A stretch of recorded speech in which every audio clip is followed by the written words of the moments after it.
So thank you, Stephen, for speaking to Arabian Reseller and Security Review.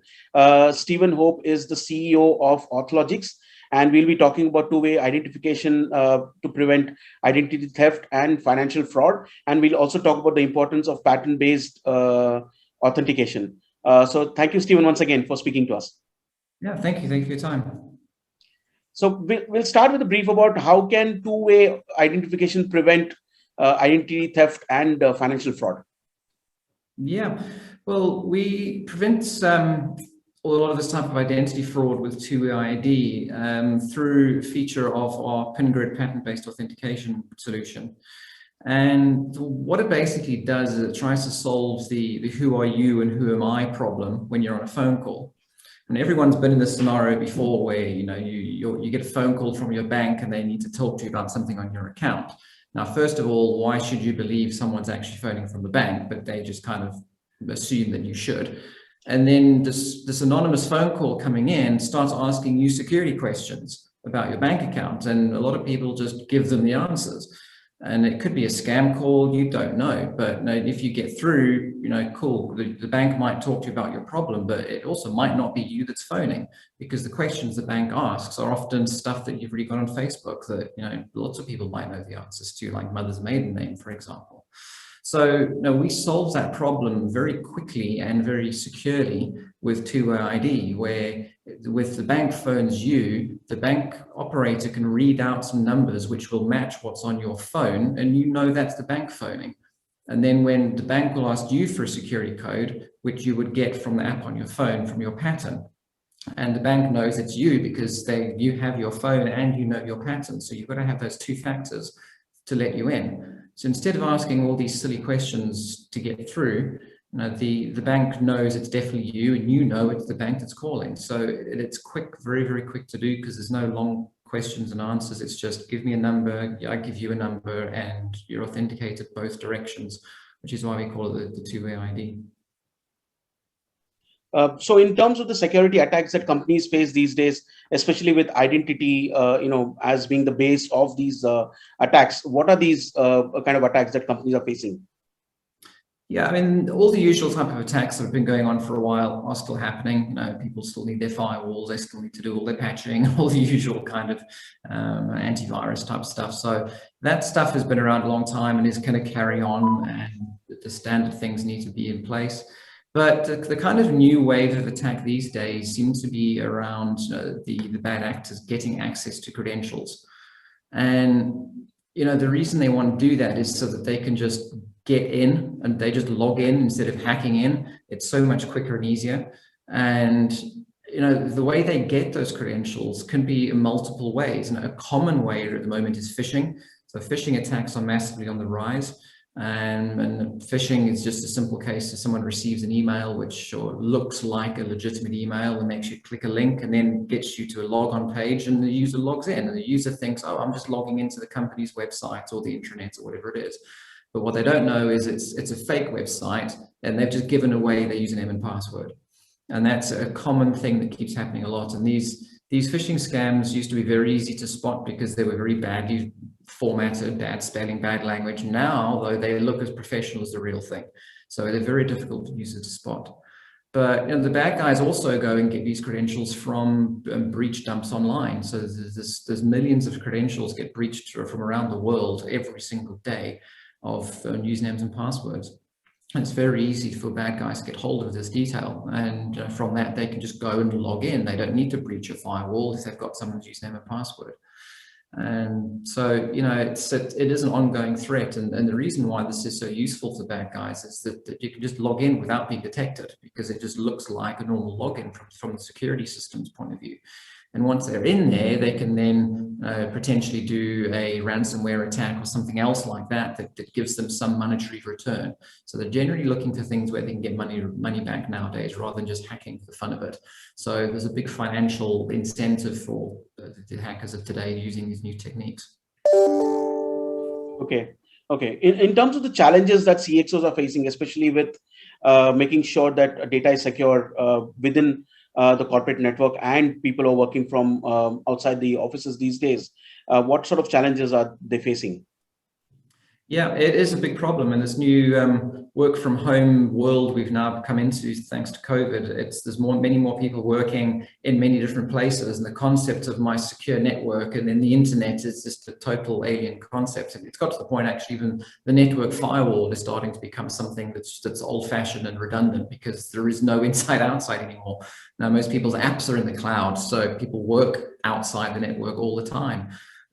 So, it does change the landscape of things, but, there are many threats out there, and it also gets complicated for CXOs because there's many vendors with many solutions to many problems, and they don't really know which problems do I have, what do I need to solve, what's the most pressing issues. So complexity starts becoming their enemy. And just because you've got a complex environment does not make it a secure environment. So complexity is kind of the enemy of security. So CXOs got to find ways of simplifying things down, and that will save them money, reduce their risks as well. But yeah, there's certainly lots of things out there you can go and buy from a security point of view. But at the moment, the problem with the breached credentials, as I mentioned earlier, is that it bypasses most of these complicated security systems anyway. It kind of makes them totally pointless. And those are the hacks that are most often in the press today. Is someone else has got logged into and breached, or their internal database of passwords have been breached. But it's then, why are all these breaches of passwords happening? And it's because the bad guys want those details. They can do targeted attacks on companies once they've got their data. And that's one of the biggest challenges for CXOs today is what we see is protecting those users' credentials. And it's got to be done in a way the user can log in legitimately from all their different devices, from all different parts of the world, from remote working, etc. So it does create a big challenge. And that's where things like multi-factor authentication become critical. But apart from just adding a second factor onto the password, CXOs have got to protect the password, because as much as they'd love to get rid of their passwords in an ideal world, that's not going to happen anytime soon. So password security is critical, and that's exactly where we come into things with securing passwords by looking at the dark web and making sure that no one's using breached passwords within their environment. It's a critical piece we see missing all the time. Do you believe social engineering is still one of the tactics that's security to create security attacks? And how do your solutions keep these attacks at bay? Yeah, I mean, social engineering certainly is a massive problem and always will be. I mean, the social engineering is a nice way of saying the human being part of the problem, in reality. And a lot of breaches and things that go wrong are down to human error. Either through human error in coding the software, or human error in configuring the firewall, the network, or human error because they fell for a trick from a phishing attack email that wasn't real. So this is all the human part of it. And you can't solve the human being problem because, well, we're all human. And you can't take humans out of the equation because we've got to use these IT, computer equipment, machine things. So it's an ongoing challenge, and you can do a lot through user education, user training, but that's never going to be a silver bullet. It can help. But where we can remove the ability for the user to make their own security decisions and actually help them through the process, there's only one way through it. You start removing some of the areas where they can go wrong. So again, going back to things like two-way ID, because you're not answering questions that may or may not be on Facebook. You're just saying, here's my number, where's your number? Okay, they both are good, we're in. There's no gray area for the human to get that wrong from that degree. So it starts reducing the attack surface. A pin grid, again, is a really good way of doing it, because it does the prevention side of things by saying, well, I'm proving I'm me by giving you something that I know, but also no one else can know, which is different from a password. So that removes that human element of using the same password everywhere.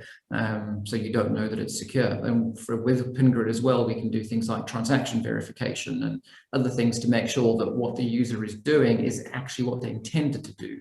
And it's not someone else using their credentials to do something different. So it's about building a process where the user is driven through a way of doing something correctly without them having an ability to do something incorrectly. It's a better way of helping. But having things like the online breach database we have is kind of the cure to the problem, because you can't just do everything prevention, because things will slip through the net.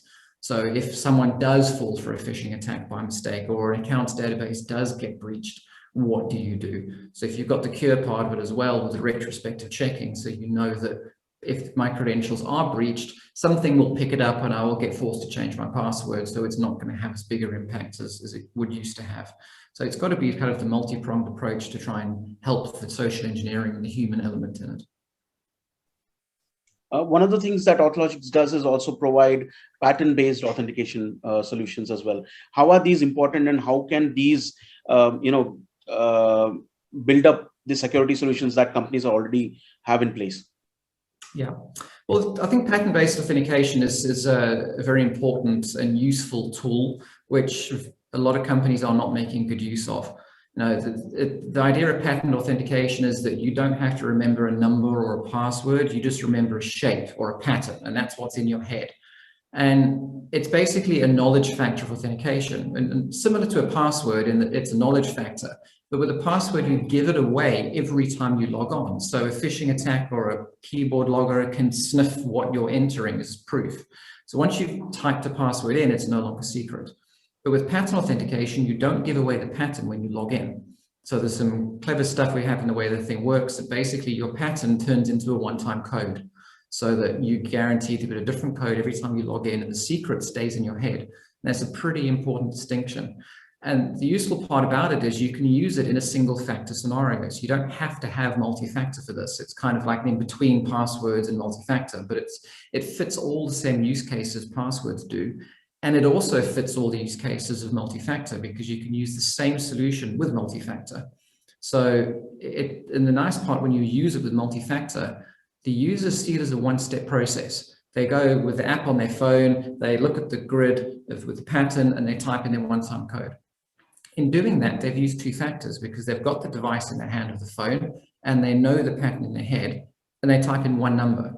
Whereas most multi-factor solutions today, they require a password, which may or may not be secure, and a second step login, which is a one-time code, which might have come over SMS or text, which might not be secure either. So again, bringing it together makes it simpler. And simplicity is key to make things more secure. Make it easy for the user, they're more likely to do things in the correct way. So the pattern authentication is a very useful way of replacing password authentication, which is a weak form of knowledge, with a secure form of knowledge, because there's nothing wrong with knowledge-based authentication. It's just got to be done the correct way, and traditional passwords aren't a great way of doing that. Thank you, Stephen, for speaking to Security Review and Arabian Reseller. It was nice speaking with you, and we look forward to speaking to you again in the future. Very, very thankful for your time. Thank you.